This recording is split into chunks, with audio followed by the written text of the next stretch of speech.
तीज पर हरियाणा प्रदेश के 22 के 22 जिलों के जो हमारे hard working women self help groups हैं, उनको हमने पिंजौर के अंदर तीज महोत्सव के तौर पर 2 दिन के लिए इनवाइट किया और इनवाइट करके हमारे सेल्फ हेल्प ग्रुप्स द्वारा बनाएगी अलग अलग प्रोडक्ट्स को हाईलाइट किया। आज देश भर की नारियों को सशक्त बनाने के लिए, आत्मनिर्भर बनाने के लिए जो केंद्र की ओर से पहल करी जा रही है, उसके अंदर प्रधानमंत्री ने देश भर के अलग अलग स्वयंसेवक समूह को आज सम्मानित भी किया है और हजारों करोड़ की राशि लोन के तौर पर उनको दी है, जिसके अंदर हरियाणा प्रदेश की 4,25,000 सेल्फ हेल्प ग्रुप्स की औरतों को कल हमने स्वयं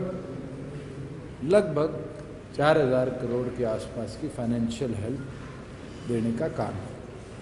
और पहली बार है कि वुमेन सेल्फ हेल्प ग्रुप्स को मार्केट तक अपना सामान ले जाने लाने की सुविधा देने के लिए हमने कल प्रत्येक डिस्ट्रिक्ट के अंदर loan free vehicle purchase self help group को परमिट करी है, जो कि अपनी प्रोडक्ट को मार्केट में लाने ले जाने में उनके काम आएगा। मैं ये मानता हूँ कि 2014 में जब ये प्रोग्राम शुरू हुआ था, मैंने पहला हमारा सेल्फ हेल्प ग्रुप था बहनी मीरपुर का, जिनको पार्लियामेंट ले जाया था और उनके बाजरे के लड्डू जो थे वो कई सांसदों को दिलवाने का काम किया था। और आज वो इस लेवल पर आ गया कि गुड़गांव की हमारी सेल्फ हेल्प ग्रुप्स में से एक ग्रुप ने अपनी प्रोडक्ट को FSSAI अप्रूव कराकर आज मार्केट में बेचना शुरू कर दिया। कई ऐसी हमारी सेल्फ हेल्प ग्रुप्स की औरतें हैं जिनके soft toy, school bag, jute folders अलग अलग मार्केट में आ गए। और तो और सोनीपत का एक सेल्फ हेल्प ग्रुप ऐसा है जिनकी औरतों ने 10 गांव से मक्खन कलेक्ट कर कर अपनी खुद की देसी घी की प्रोडक्शन शुरू कर रखी। एक ये बदलाव है और हमने आज ये टारगेट लिया है कि 22 तारीख को राखी के दिन जितनी भी हमारी महिलाएं सेल्फ हेल्प ग्रुप से अटैच्ड हैं 4,20,000, उन सब को जो हमारे मुख्यमंत्री के अलग अलग योजनाओं के माध्यम से, परिवार पहचान पत्र के माध्यम से जितने बेनिफिट्स दिए जाते हैं डायरेक्टली उनको जोड़ा जाएगा और उन सब की जो हमारी इंश्योरेंस है लाइफ कवर की, एक एक महिला को उस इंश्योरेंस कवर के साथ हम जोड़ने का काम करें, जिससे राखी के दिन एक बहुत बड़ा हमारी सरकार की तरफ से उन 4.25 लाख महिलाओं को तोहफा। सर, प्रधानमंत्री की तरफ से कुछ विशेष बात कहा गया हरियाणा को लेकर के? प्रधानमंत्री ने एक चीज़ बड़ी आज अच्छी कही कि जैसे डेयरी प्रोडक्शन के अंदर जो महिला ग्रुप्स हैं, हम उनको टाई अप करेंगे। जो आउट ऑफ स्टेट में बड़ी डेयरी प्रोडक्शन ग्रुप्स हैं, आज स्वयं उत्तराखंड का एक ग्रुप था जो हमारे साथ वीडियो कॉन्फ्रेंस में जुड़ा, जिनने अपनी प्रोडक्ट्स को और स्टेटों में बेचना शुरू कर दिया। 5 जिलों से 7 जिलों की महिलाओं को कनेक्ट किया।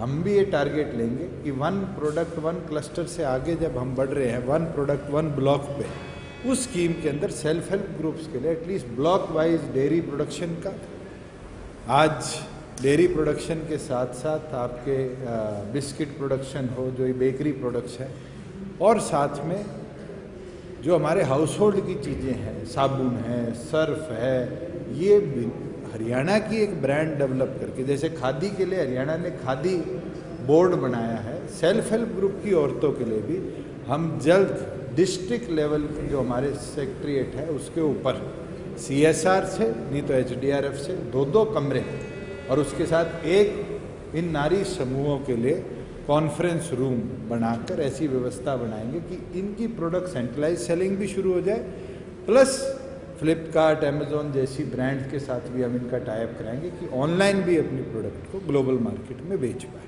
रोशन जी, एक मीटिंग आपकी CM विंडो को लेकर भी थी, जो क्या उसमें एक्शन आपने क्या? देखिए, पहली मेरी रिव्यू मीटिंग थी CM विंडो की, जिसके अंदर अनेकों पेंडेंसी 15-15, 17-17 महीनों से, और तो और 1-2 ऐसे केसेस थे जिसके अंदर रिप्लाई फाइल करने में 2.5 साल लिया गया, क्योंकि उसके अंदर अधिकतम ऑफिसर्स नए आए हैं और आए हैं। 7 दिन के बाद इसको दोबारा हम रिव्यू करने का काम करें और 7 दिन के बाद चाहे वो किसी की रेवेन्यू एरियर्स के साथ जोड़ने की बात हो, सस्पेंशन की बात हो, टर्मिनेशन की बात हो, उसको देखते हुए आगे कार्रवाई करेंगे। मगर एक चीज़ आज ज़रूर मैं आपके साथ साझा कर दूँ, ये फैसला आज हमने लिया है कि अगर किसी के ऊपर मल्टीपल FIRs ऑलरेडी रजिस्ट्रेशन है तो उसके टर्मिनेशन की फाइल को हम मूव करेंगे और अगर कोई मल्टीपल चार्जशीट है तो उसके सस्पेंशन की कार्रवाई को आगे लेकर जाएंगे। ये टाइम बाउंड पर कुछ इंश्योर करेंगे सर कि टाइम बाउंड मैं 7 दिन बाद इसका दोबारा रिव्यू लूँगा और 7 दिन बाद जो कार्रवाई होनी है वो आपके साथ साझी करेंगे, क्योंकि कई चीज़ मेरे संज्ञान में भी पहली बार आई है। कोई पेंडेंसी 2014 की है और आज मेरे सामने आई है, उस पर क्यों नहीं हुई?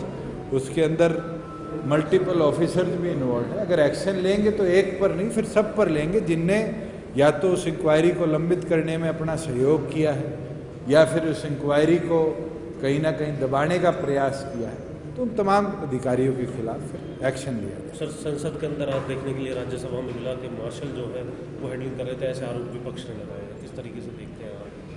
अगर उस सदन की गरिमा को कोई तोड़ता है तो मुझे लगता है सदन के कर्मचारियों को एक्शन लेना पड़ेगा। आप सदन के बाहर कुछ करें वो आपका अधिकार है, मगर मैंने भी वीडियो देखी, मैं भी 5 साल पार्लियामेंट में रहा हूँ। हमने तो कभी पेपर फाड़ के सेंटर टेबल पर खड़े होकर वेल में आकर चेयर की गरिमा को ना ध्यान में रखते हुए चेयर तक जाकर ऐसी कोई कार्रवाई तो नहीं करी।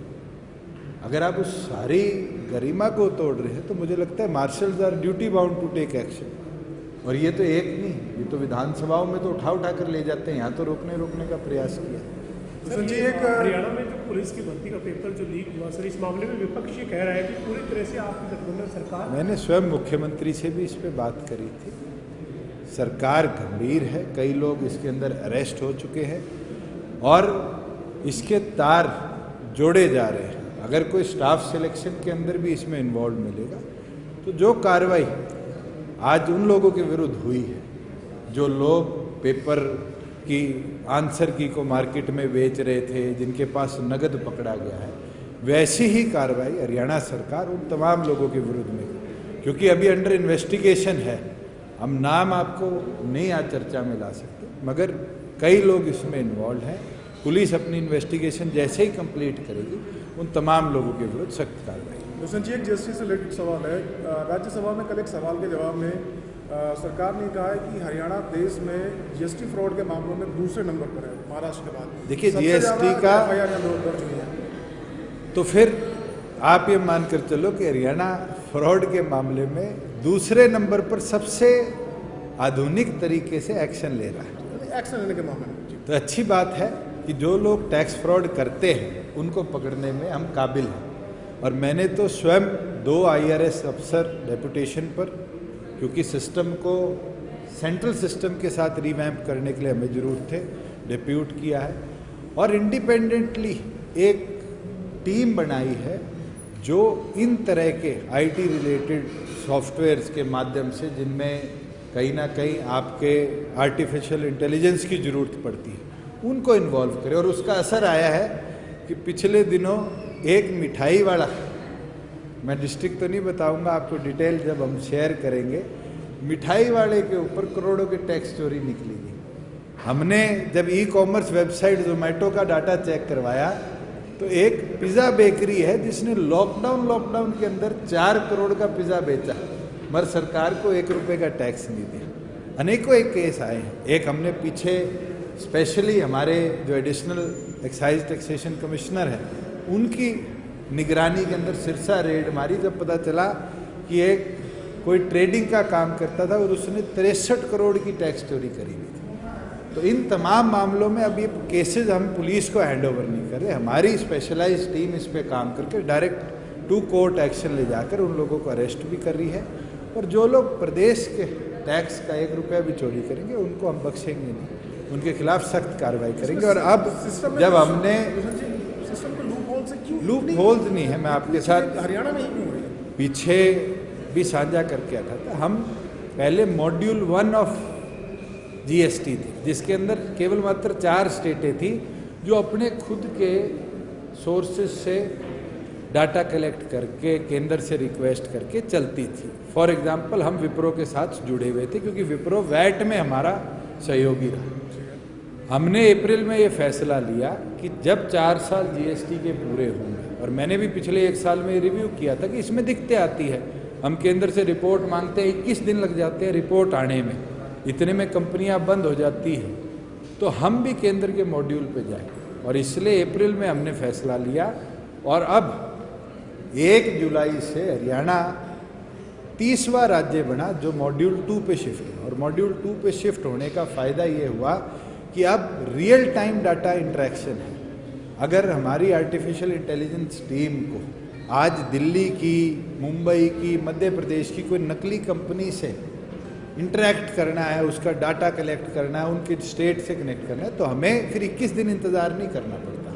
ये जो डिले आता था, कई लोग इसका फ़ायदा उठा रहे थे और इसीलिए हमने मॉड्यूल 2 पे शिफ्ट किया। और मैं मानता हूँ आने वाले समय में ये जो फ्रॉडीज़ का नंबर है ये कम नहीं होगा, ये और बढ़ेगा, क्योंकि हरियाणा से बाहर बहुत ऐसी कंपनीज बनी जो 3 महीने के अंदर नकली बिल्स जनरेट कर कर बंद होगी, और फिर जब हम उनको ट्रेस बैक करते हैं तो उनका कोई बैकग्राउंड नहीं मिलता। मगर हरियाणा ने बहुत अधिकतम तौर पर इस तरह के टैक्स फ्रॉड के ऊपर कंट्रोल किया है। और मैं आने वाले भविष्य के लिए ज़रूर प्रत्येक ऐसे आदमी को जो टैक्स फ्रॉड की तरफ सोचता भी है उसको वार्निंग भी देता हूँ कि अगर आप कुछ गलत काम करेंगे, प्रदेश का, देश का टैक्स चोरी करेंगे, तो आपके खिलाफ सख्त से सख्त कार्रवाई हम सेकंड राज्यसभा सांसद सेकंड है। तिमाही ऐसा किसी से रिलेटेड, सेकंड तिमाही जो थी हमारी इस साल की, उसमें क्या रिलेटेड मेरा सर रेवेन्यू के जैसा आप मेरे को किसी दिन प्रेस कॉन्फ्रेंस करने का मौका दे, टैक्सेशन का भी हम तो इंतजार और एक्साइज का भी, दोनों का आपके साथ डाटा शेयर। सर राज्यसभा सांसद डीपी वत्स बड़े प्रभावित है आपसे, करें कि आप भी धन्यवाद करता हूँ।